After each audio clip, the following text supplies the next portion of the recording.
इससे पहले मेरे को और गाली पड़े, मैं एक चीज क्लैरिफाई कर दूं कि जडेजा मेरे टीम में भी है। मैं अगला सवाल यही पूछने वाला था। ऑर्डर। मैं सही बता रहा हूँ, इतनी मेरी सांसें थोड़ी रुक सी गई थी, मुझे लगा कहीं गंतव्य ने कहीं जडेजा को तो बाहर का रास्ता नहीं दिखा दिया।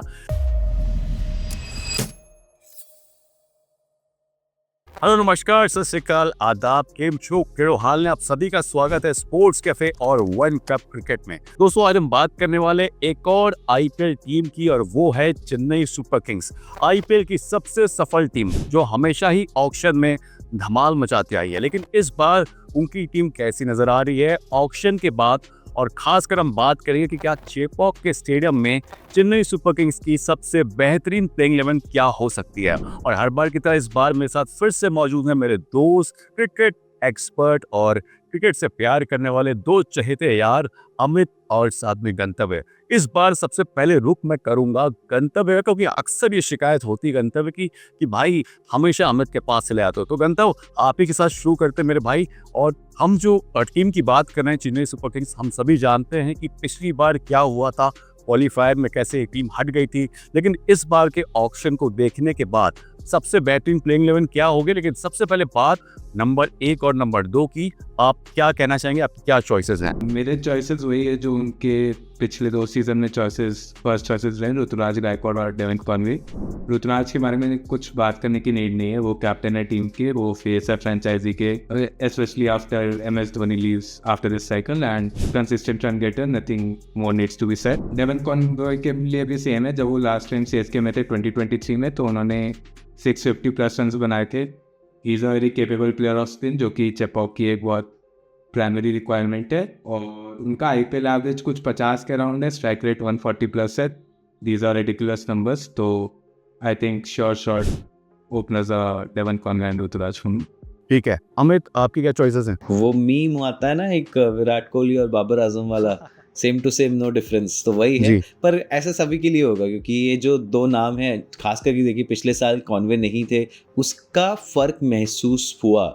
और शुरुआत रचिन रविंद्र से करी थी, फिर बीच में अजिंक्य रहाणे को भी ओपन कराया, बट कहीं वो समीकरण बैठा नहीं। और ऋतुराज के साथ कॉनवे का जिस तरह से एक इक्वेशन बैठा था, I think it's a no brainer. सभी चेन्नई के जो फैंस हैं वो चाहेंगे कि कॉनवे और ऋतुराज वापस ओपनिंग करे, और फिर से वो बड़े जो स्टार्ट्स देते थे वो इस बार भी दे। तो ये तो आई थिंक मुझे कोई डाउट नहीं है कि आपके भी यही दो नाम होंगे for number 1 and number 2 for CSK at Chepauk. जी बिल्कुल, देखिए कोई मतलब इसमें शक या दो राय वाली बात भी नहीं है। मतलब ऋतुराज गायकवाड़ ओपनिंग करते हमने देखा, और डेवन कॉनवे को बिल्कुल सही कहा अमित। हम सभी जितने भी क्रिकेट के फैंस हैं, खाली आईपीएल के लिए, सभी ने मिस किया उनको, क्योंकि उन्होंने जो करके दिखाया, जितने भी उन्होंने मैचेस खेले हैं, मुझे ध्यान है वो एक तो कंसिस्टेंसी के साथ आपको एवरेज भी लाकर देखे हैं, क्योंकि उनका 48.63 का एवरेज है और स्ट्राइक रेट भी अच्छा है। तो जो चीज़ मिस हो रही थी रचिन रविंद्र के साथ, जो हमने देखा पिछले सीजन, जो वो नहीं कर पाए, बट उसके पहले डेवन कॉनवे ने वो काम बखूबी करके दिखाया।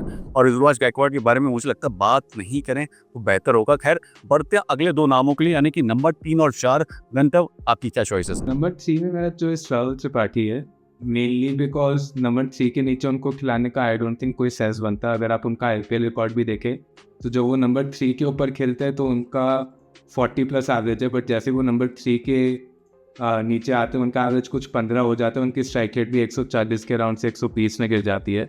तो अगर वो पावर प्ले या फर्स्ट 10 ओवर्स में बैटिंग करने नहीं आते हैं, तो उनका टीम में होना कोई सेंस नहीं बनता है। और जिस तरीके के ये लाइनअप है, आई थिंक आपको एक वो ग्लू चाहिए, एक इंश्योरेंस चाहिए बीच में, जो आपको कंसिस्टेंटली रन्स बना के दे सके, स्पेशली अगर डिस्पेट ट्रैक हो एक चौपॉक में, जिसकी सारे पॉसिबिलिटीज है। नंबर 4 में I have Vijay Shankar. I know थोड़ा अवार्ड चॉइस है, but I think Vijay Shankar का एक बस इंश्योरेंस वाला रोल रहेगा मेरी टीम में, क्योंकि वो हर फेज ऑफ द गेम में कंट्रीब्यूट कर सकते हैं, बट किसी भी फेज ऑफ द गेम में एक्सेल नहीं करते हैं। बट क्योंकि हमारे पास लैक ऑफ फॉरेन स्लॉट्स है, और हमारे पास वो एक प्रॉपर ग्लू नहीं है जो कि गैर स्विच कर सकते जैसे विजय शंकर कर सकते हैं। Plus of course is a home boy Tamil Nadu के प्लेयर है, चेपॉक के उनसे अच्छा कौन ही जानता होगा। वेरी एक्सपीरियंस्ड आईपीएल प्लेयर, तो वो अलग अलग सिचुएशंस से बैटल कर सकते हैं। तो these two are my choices. Amit, आपके different choices है या फिर are you going with the same? No, I have different choices, but yeah, आपका जो comment था विजय शंकर का के लिए वो मुझे 2019 तक ले गया, और the 3D cricketer जो comment था हमारे चेयरमैन ऑफ सिलेक्टर्स का, मुझे वो याद दिला MSK प्रसाद जी। जी, MSK प्रसाद। और very interestingly, Ambati Rayudu last played a couple for Chennai, and now he's going. I'm happy that he's not going to have to share the dressing room with Vijay Shankar, but all of that aside, मेरे लिए जो number 3 number 4 है, दोनों ही बहुत अलग है, क्योंकि number 3 पे मैं यहाँ पर रखना चाहूँगा रचिन रविंद्र को। अब ऑफ कोर्स रचिन रविंद्र का पहला जो सीज़न था, it wasn't the most impressive, but there were sparks, there were signs of what could be a great Chennai career, and now that he's been brought back, मतलब कुछ तो देखा है इस मैनेजमेंट ने इस यंगस्टर में, that they are trying to back him, which is not always the case when it comes to Chennai. Now if you want to have him in the team, I think कोई और उनके लिए जगह खास बनती नहीं है, because he is a proper top order batter, and at number 3 number 4 वो न्यूजीलैंड के लिए भी बल्लेबाजी करते हैं, even if we in the tests we saw. So I think number 3 I would keep Rachin Ravindra. The reason I am also keeping Rachin Ravindra instead of other foreigner is because he brings me a spin option. I know I have very good spinners in Ashwin and Jadeja, लेकिन उसके बावजूद अगर मुझे एक और spin option चाहिए, if Ravindra Jadeja is having an off day, I can get Rachin Ravindra's services. So for me, that is the reason Rachin Ravindra bats in number 3. Number 4, I would go to Rahul Tripathi. Yes, you're correct in saying कि Rahul Tripathi वो glue है जो इस batting order को hold कर सकते हैं, लेकिन उसके बावजूद राहुल त्रिपाठी अपना गेम डेवलप करते रहते हैं। 2023 सीज़न उनका अच्छा नहीं गया था, 2024 में बहुत कम चांसेस मिले थे, बट फाइनल में on a tricky pitch he was the one जो कि थोड़ा अच्छा परफॉर्म करते हुए दिख रहे थे। आई थिंक राहुल त्रिपाठी अगर खेलेंगे तो नंबर 4 पर खेलेंगे, that would be a better place for him, ना कि ओपनिंग करते हुए, ना कि उससे नीचे। पर yeah, so for me these are the two players at number 3 number 4. Rahul Tripathi, if उनका अगर फॉर्म नहीं चलता तो then they also have the option of Deepak Hooda, but for me they should start Chepauk, they should start with Rahul Tripathi at number 4. जी बिल्कुल, number 3 पर मैं बस ये कुछ कहना चाहते हैं आप? Only problem with Rachin is कि उनका गेम अभी उतना मैच्योर नहीं हुआ है। हमने लास्ट सीजन भी देखा, वो बड़े शॉट्स मारने के चक्कर में बहुत ज़्यादा आउट हो जाते हैं T20 क्रिकेट में। सम ऑफ द गेम्स लेटेस्ट जो हमने देखे हैं, चाहे स्टीव स्मिथ हो, विराट कोहली और जो रूट हो, इन सबको भी T20s में एक्सीलरेट करने में प्रॉब्लम रही है। तो अगर रचिन 3 पे खेलते तो उनको एक पहले ग्लू बन के और फिर बाद में एक्सीलरेट करना पड़ेगा, जो कि चेपॉक जैसे एक ट्रिकी सरफेस पे सबकी बस की बात नहीं है। तो आई थिंक थोड़ा डाइसी हो सकता है उधर, बट आपका क्या कहना है अनुपम? नहीं, गंतव्य लेके मैं तो इस बात से इत्तेफाक नहीं रखता कि रचिन रविंद्र जो उनकी उम्र है उसके हिसाब से उन्होंने मैच्योरिटी नहीं दिखाई है, क्योंकि इतने छोटी सी उम्र में जो उन्होंने करके दिखाया है वो काबिले तारीफ है। दूसरी बात, हम सभी जानते हैं कि लास्ट सीज़न जो हुआ, किसी भी खिलाड़ी के साथ वो ऐसा सीज़न घट सकता, लेकिन वो इससे कई बेहतर टैलेंटेड प्लेयर हैं, उनमें वो मादा है, वो काबिलियत है। दूसरी बात, अगर आप देखें सोशल मीडिया पर या बाकी जगह पर क्या बातें चल रही हैं, तो सब यही कह रहे हैं कि रचिन रविंद्र को जो CSK के कैंप में घुसकर मौका मिला प्रैक्टिस करने का, उसके बाद उन्होंने जो इंडिया के खिलाफ जो हमारी टेस्ट सीरीज हुई थी उन्होंने कैसा परफॉर्म किया, और अभी तक का उनका जो इंडिया में जो परफॉर्मेंस रहा है वो बहुत ही शानदार है। वो स्पिन भी अच्छे से खेलते हैं, वो पेस को भी बड़े अच्छे से खेल लेते हैं। तो मुझे नहीं लगता, और मैं भी रचिन रविंद्र को नंबर 3 पे ही देखता हूँ, क्योंकि वो इसी पोजीशन पर खेलते आए हैं। रही बात चौथे नंबर की, तो चौथे नंबर पर मेरे लिए राहुल त्रिपाठी रहेंगे। मुझे जैसे अमित ने कहा कि 2023 में उन्होंने उतना अच्छा परफॉर्म नहीं किया था, 2024 में उनको मौके कम मिले, लेकिन मुझे याद आता है 2022 का सीज़न जब हैदराबाद के लिए इन्होंने खेला था, और इसी सीज़न में और मुझे ध्यान है इन्होंने शायद 400 से ऊपर रन बनाए थे, और इनका स्ट्राइक रेट भी 158 का रहा था। तो नंबर 4 पर अगर उनको मौका दिया जाता है, तो जैसे हमने लास्ट टाइम देखा था, कभी डैरल मंचल आ रहे थे, कभी शिवम दुबे को भेजा जा रहा था, बट मुझे लगता है राहुल त्रिपाठी थोड़ा पेशेंस के साथ भी खेल लेते हैं, और जब इनिंग को एक्सेलरेट करना होता है तो वहाँ पर भी वो अपना पैडल दबा सकते हैं। तो उस लिहाज से मैं चौथे नंबर पर राहुल त्रिपाठी को देखता हूँ। अब बात करते हैं नंबर 5 और नंबर 6 की। अब हम रुक करेंगे अमित का। अमित, आपके लिए नंबर 5 और 6 कौन होंगे? तो मेरे लिए एक और रीज़न है जो मैं वहाँ पर राहुल त्रिपाठी को नंबर 4 पर डाल रहा हूँ, क्योंकि जो बैटिंग ऑर्डर जिस तरह से मैं देख रहा हूँ वहाँ पर डेविन कॉनवे और रचिन रविंद्रा है, ठीक है, और फिर नंबर 5 और नंबर 6 पर मेरे लिए शिवम दुबे और रविंद्र जडेजा है। तो काफ़ी सारे लेफ्ट हैंडर्स है। It becomes very easy to strategize against a batting lineup that has too many of one kind of batters, right? तो Correct, इसीलिए correct. उस फ्लो को ब्रेक करने के लिए मेरे लिए Rahul Tripathi at number 4 would be a very important player. And और उसके अमित, एक बाद अच्छी of course, बात ये भी है चेन्नई के Yeah. लिए कि अगर आप ऊपर से नीचे के क्रम को देखें तो जो ऑप्शन अब हो गए हैं, ऐसा नहीं कि लेफ्टी या राइटी के जो ऑप्शंस वो एक गुच्छे में आ रहे हैं। मतलब आप ऊपर से लेकर नीचे तक मिडिल ऑर्डर तक आपको बड़े सारे कॉम्बिनेशन मिल रहे हैं, और ये सामने वाले ओपोजिशन के जो बॉलर्स होते हैं उनके लिए नहीं, इवन कैप्टन के लिए बड़ा मुश्किल होता है कि लेफ्ट राइट का जो कॉम्बिनेशन है उसके हिसाब से आप लगातार फील्ड सेटअप चेंज करते रहते हैं। जी, तो इसीलिए मैं वही बोल रहा हूँ कि मेरे दिमाग में एक और ऑप्शन था कि whether Sam Curran can do it, क्योंकि सैम करन भी 100 में हो या इंग्लैंड के लिए भी हो, नंबर 4 पर बल्लेबाजी कर रहे हैं, पर अगर सैम करन आते तो it would again become two left handed, right? तो इसीलिए मेरे हिसाब से I think Dube comes in at number 5। I mean again मुझे बताने की ज़रूरत नहीं है कि कितने बेहतरीन hitter of sixes he has emerged as in the last couple of years in his time with CSK। और उसके बाद Ravindra Jadeja, I mean doubt ही नहीं है उनके कैपेबिलिटीज़ को लेकर। तो नंबर 5 नंबर 6 मेरे लिए ये दो लेफ्ट हैंडर्स है। Again they can do whatever is required of them at any stage of the game, so very important to CSK's plans। very excited और very interested to see Shivam Dubey क्या इस साल भी बिल्कुल बॉलिंग नहीं करेंगे, क्योंकि थोड़ी बहुत गेंदबाजी तो करी थी इन्होंने इंडिया के लिए इस साल, बट अगेन उनकी इस गेंदबाजी की ज़रूरत ज़्यादा पड़ी नहीं जितने भी टाइम इंडिया के लिए थे। तो देखना पड़ेगा कि उनकी मीडियम पेस की ज़रूरत पड़ती है कहीं या नहीं। So yeah, so those are the two names for me for number 5, number 6। I think number 5 मेरा सेम है शिवम दुबे, क्योंकि जैसे कि अमित ने कहा नंबर 6 की मैं अगेन जो एक रीज़न मैंने रचित को नहीं लिया is because I really wanted to fit Sam Curran in the team, but it is more because of the bowling than the batting, क्योंकि जो आपके पास डेथ स्पेशलिस्ट है सैम करन आपको जो स्किल सेट प्रोवाइड करता है एज ए क्रिकेटर, वो I think second to none है प्रॉब्ली T20 वर्ल्ड में। He can bowl with a new ball, he is a death specialist, वो बड़े छक्के भी मार सकते हैं एंड वो एग्रीगेटर भी प्ले कर सकते हैं। आपने एक चीज़ कही अमित कि आपको जडेजा के स्किल्स पे डाउट नहीं है, बट मेरे को थोड़ा सा डाउट है, क्योंकि हालांकि ओडीआई और टेस्ट क्रिकेट में he has proved himself to be one of the greatest इस जनरेशन के, बट वो जो बिट्स एंड पीसेस वाला कमेंट था संजय मांजरेकर का, आई थिंक T20 क्रिकेट में अभी भी उनके लिए अप्लाई होता है, क्योंकि आप अगर उनके बैटिंग के रिकॉर्ड्स देखें किसी भी फेज ऑफ द गेम में ज़्यादा प्रतिभाशाली नहीं है। अगर आप उनका लास्ट ईयर भी CSK ने उनको ट्राई किया ऑर्डर ने आप पुश करने का, आप कह रहे प्रतिभाशाली नहीं है उनका जडेजा? प्रतिभाशाली है बट वो नंबर्स में रिफ्लेक्ट नहीं होता। लास्ट ईयर भी वो जब पावर प्ले में उनको पुश किया गया, नंबर 4 में खिलाया गया उनको 3-4 बारी कि आप शायद एंकर का रोल बेटर कर पाए, आप हिटर का रोल नहीं निभा पा रहे, तो जडेजा वहाँ पे भी फेल हो गए।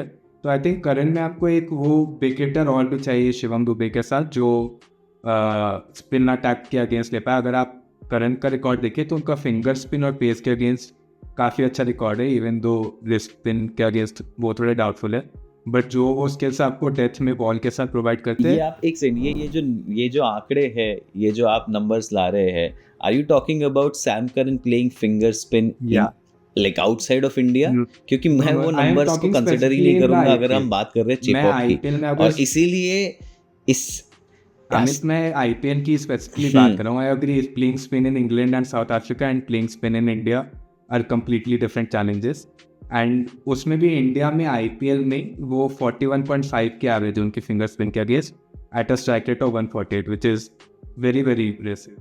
तो I think he can be that question जो कि बड़े छक्के भी लगा सकते हैं, और अगर नीड हो तो थोड़ा गेम को स्लो भी कर सकते हैं before guys like Dhoni come in and smash the ball all over the park। तो देखिए नंबर 5 की तो बात हो ही गई थी कि सबका कॉमन ही है। नंबर 6 पर गंतव्य में रखा है सैम करन को। हालांकि मेरे लिए रवींद्र जडेजा ही होंगे जो एक्सपीरियंस को लेकर आते हैं। पता नहीं, शायद मुझे तो वो हर्षल पटेल का अवार्ड ध्यान आ जाता है जहाँ पर 5 छक्के लगा दिए थे। तो मैं तो भाई नहीं हर्षल मानता हूँ पटेल कि की बात रवींद्र कर लो जडेजा में तो वो काबिलियत नहीं है। मोहित लेकिन शर्मा को लास्ट 2 गेंदों पर 10 रन मारकर टूर्नामेंट जिता दिया था। सो या आई वो मीन अगेन इट्स ट्रॉफी जिताने वाला है, तो वो बिल्कुल नहीं ट्रॉफी नहीं जिताने वाले नहीं कहीं ना है। कहीं जो पॉइंट है गंतव्य का वो मैं अग्री करता हूँ कि वो उस हिसाब की जैसे जिस तरह से इवन अगर हम बिल्कुल 3 साल में देखें शिवम दुबे किस तरह से ट्रांसफॉर्म हुए हैं as a proper big hitter. Ravindra Jadeja कभी कभार ब्लो हॉट को ब्लो कोल्ड टेरिटरी में चले जाते हैं, लेकिन फिर भी यार for the amount of experience that he has playing on these tracks I think he knows what he is doing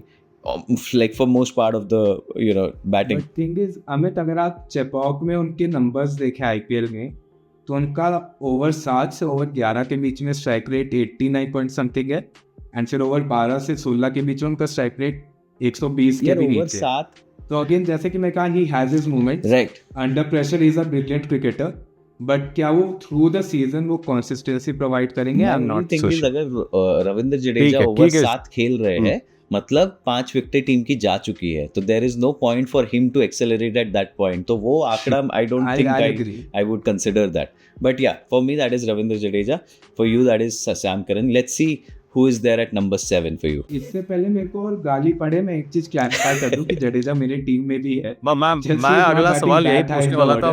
मैं सही बता रहा हूँ, इतनी मेरी सांसें थोड़ी रुक सी गई थी, मुझे लगा कहीं गंतव्य में नहीं करूंगा मैं। जडेजा को तो बाहर का रास्ता नहीं मुझे- दिखा दिया।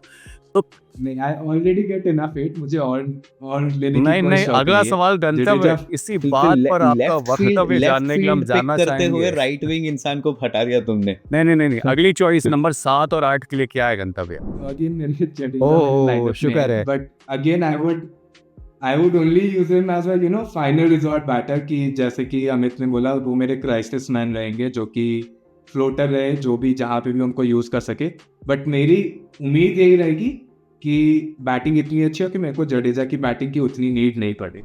और जहाँ तक उनके बाद वाले आदमी की बात आती है, it is of course MS Dhoni, क्योंकि लास्ट सीजन वो उतने फिट नहीं थे, फिर भी उन्होंने बहुत धमाके किए। मुझे याद है मैं लखनऊ में था जब एकाना में चेन्नई आई थी, एंड उन्होंने कुछ 8-9 बॉल में 30 रन के अराउंड मार दिए थे, and the way he was hitting दो sixes reminded me of the old Dhoni, जहाँ पे उनका बैट स्विंग इतना फ्री था, जबकि उनकी बॉडी में क्लियरली आपको दिख रहा था कि he was in at his 100%, but it was still a side to be old. तो उनका आई थिंक 2022 के बाद से भी 30 का एवरेज है डेथ में, and strike rate of 190, which are ridiculous numbers for someone जो चेपॉक में अपने आधे सीजन के गेम्स खेलते हैं। तो आई एम श्योर आप दोनों की टीम में भी धोनी होंगे आदमी। देखिए, धोनी को तो हटाना बड़ा मुश्किल है भाई। मेरे भाई, जब मुंबई जाके कॉल की जा रही कि भाई साहब आप खेलोगे नहीं खेलोगे, हमारा ऑक्शन आप पर निर्भर है। और जब अगर ऑक्शन IPL में उनके लिए रूल्स अरे चेंज कर तो दिया, आपने ऑक्शन अगर तो- देखा होगा तो जब चेन्नई वाले ऑक्शन में बैठे हुए तो एक तरफ पे फोन पे बात हाँ। चल रही थी, तो धोनी के बिना तो Earphone बड़ा तो मुश्किल एक्सपेक्ट करना। कांस्टेंट रहता ही। ठीक है अमित, आपका क्या होगा नंबर 7 और 8? हाँ, नंबर 7 मेरे लिए नंबर 7 है MS Dhoni. End of course पिछले कुछ सीजन से हम उनको नंबर 8 या थोड़ा नीचे देखते हुए आए हैं in the batting order.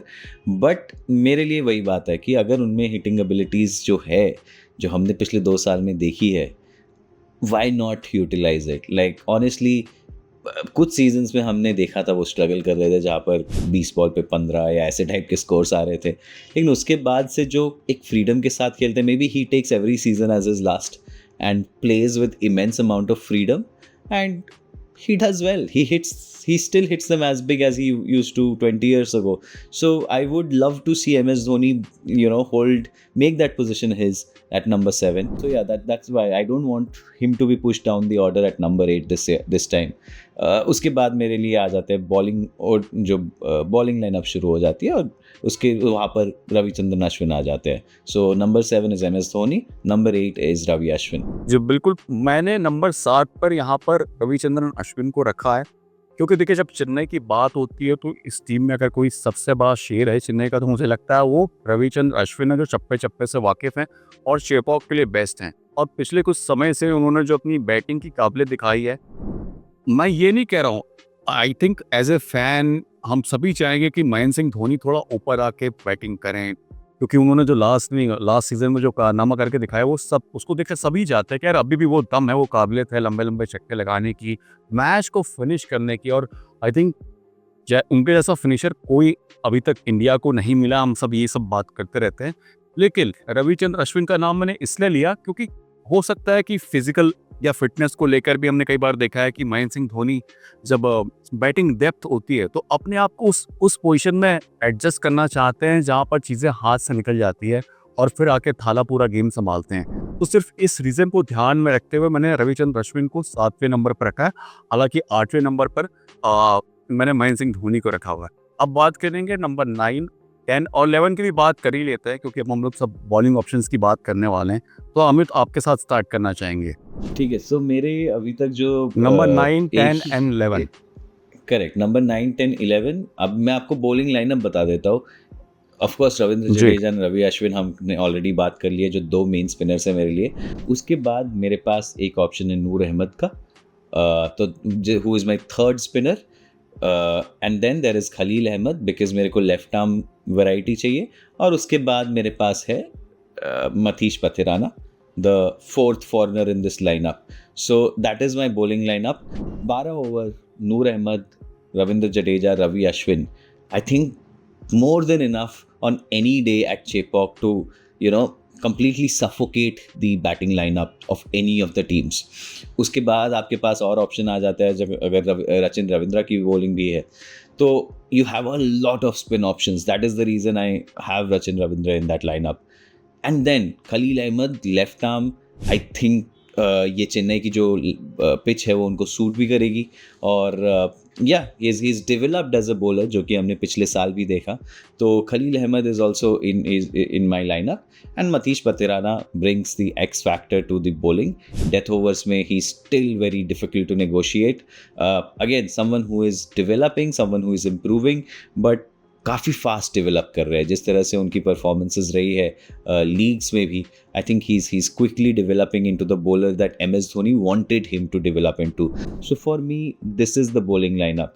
3 spinners plus Pathirana as the right hand fast bowler and Khaleel Ahmed providing the left arm option. जी गंतम, आप क्या कहेंगे? क्या ऐसा हो सकता है कि मतीश पतिराना को, जैसे हम लोग ने अक्सर देखा है, हालांकि पिछले सीजन तो उन्होंने मैच बड़े कम खेले थे, बट चूंकि अब थोड़ी सी बॉलिंग में भी डेप्थ आ गई है आपके पास सैम करन भी हैं, खलील अहमद भी हैं, और तो क्या ऐसा हो सकता है कि पथिराना को जो हम देखते थे कि 10 ओवर के बाद यूटिलाइज किया जाता था, क्या उनसे थोड़ा गेंद के जब पावर प्ले चल रहा है तभी उनको यूटिलाइज कर सकते हैं Gaikwad? No, and the one reason is because मेरे 9 जो है नंबर रविचंद्रन अश्विन, क्योंकि अगर आपको याद होगा उनके पिछले स्टिंट में MS Dhoni used to love giving him the new ball. वो बहुत बारी फर्स्ट ओवर भी करते थे, पावर प्ले में वो एक रेगुलर अपीयरेंस थे। और अगर आप उनका रिकॉर्ड भी देखें तो उनका कुछ 6.5 से भी कम का इकोनॉमी है when bowling at Chepauk in the power play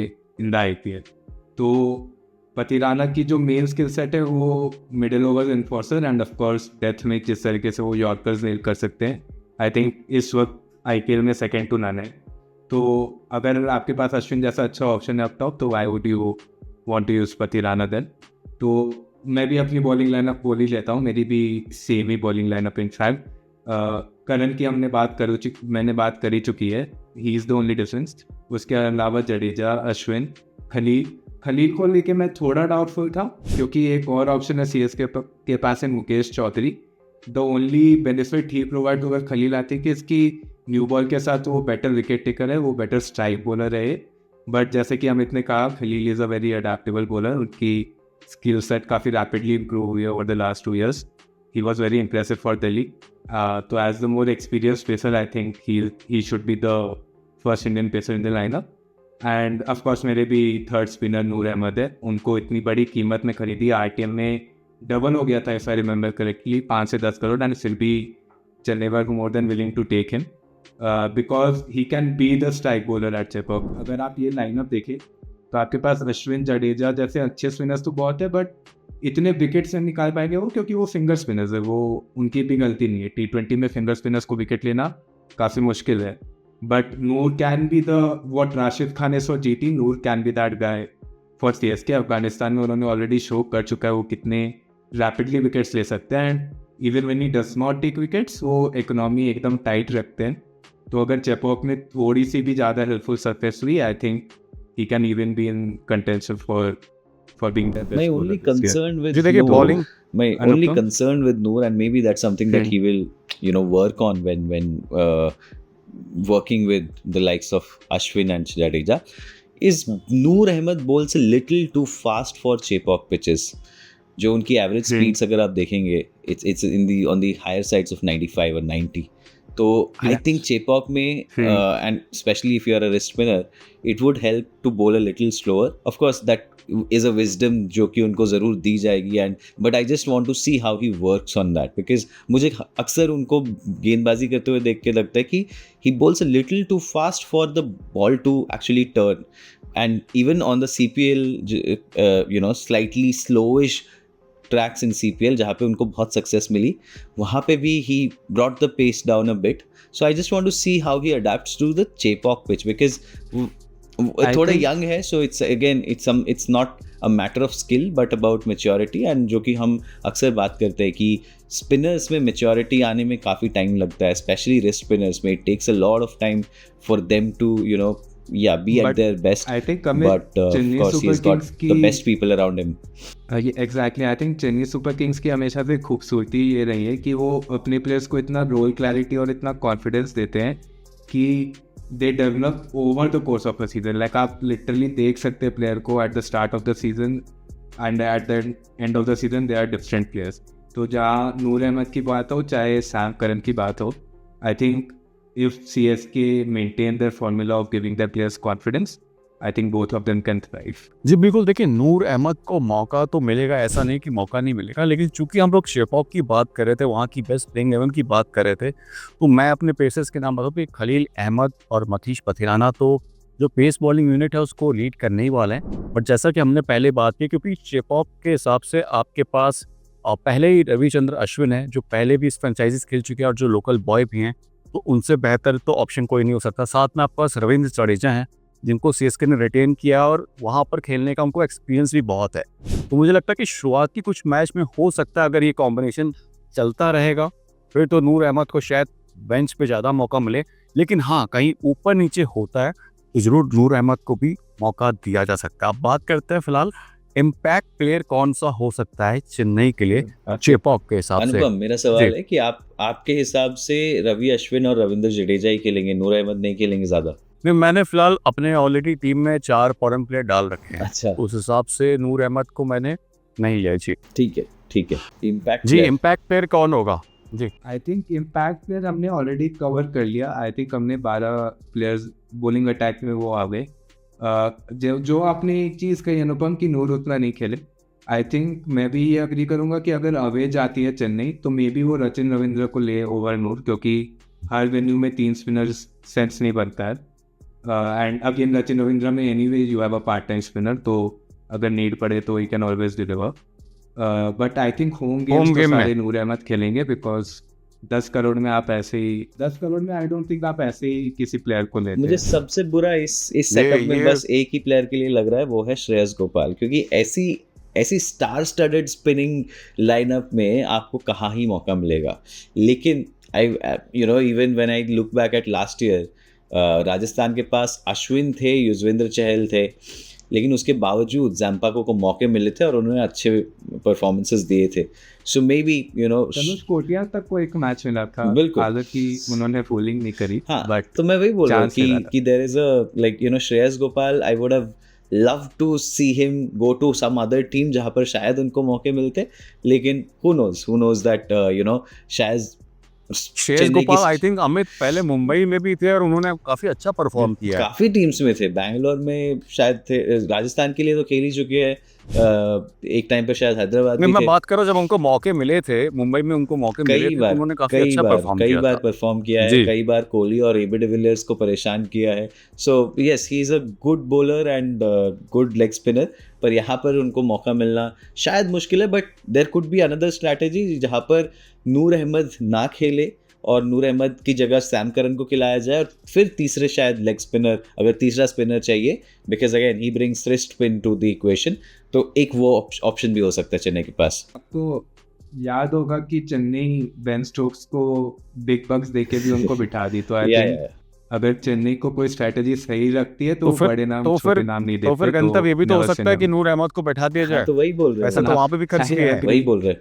I agree, but the point is कि जब वो बिडिंग कर रहे थे तो they seem like they wanted him at all cost, and एक बहुत क्लियर स्ट्रैटेजी आई फेल्ट थी बिहाइंड गेटिंग। That's true. तो अगर किसको ऐसे टारगेट करके ले रहे हैं तो and it makes sense also no given their lineup, तो I think he play all their home games at the very least. जी, तो इम्पैक्ट प्लेयर के तौर पे जिन दो खिलाड़ियों को मैंने रखा था वो दीपक हुड्डा और श्रेयस गोपाल ही थे, जो बहुत ही अच्छे स्पिन ऑप्शन है।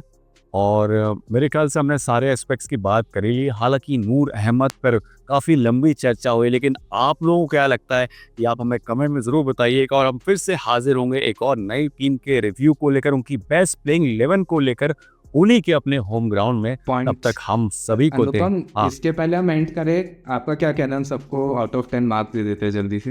हाँ बिल्कुल बिल्कुल, ये बात बिल्कुल सही गंतर ने बोली।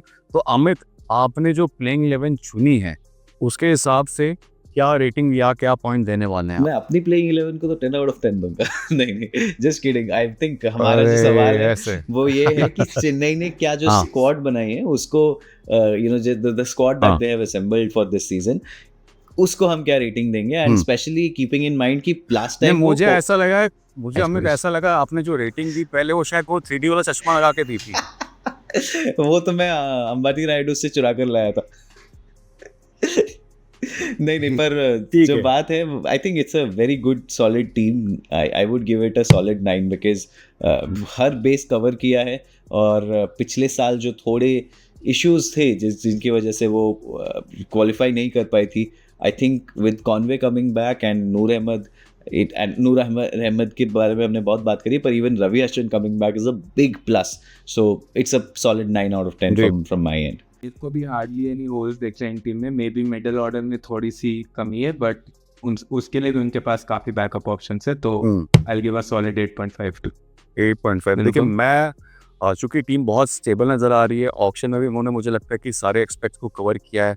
बड़े नाम के जो खिलाड़ी थे उन्होंने देखा कौन सी टीम क्या उठा रही है, और उसके बाद उन्होंने अपने सारे स्लॉट्स को बखूबी फिल कर लिया है। मुझे लगता है कोई कमी नहीं है, फिर भी मैं 9 पॉइंट देना चाहूँगा।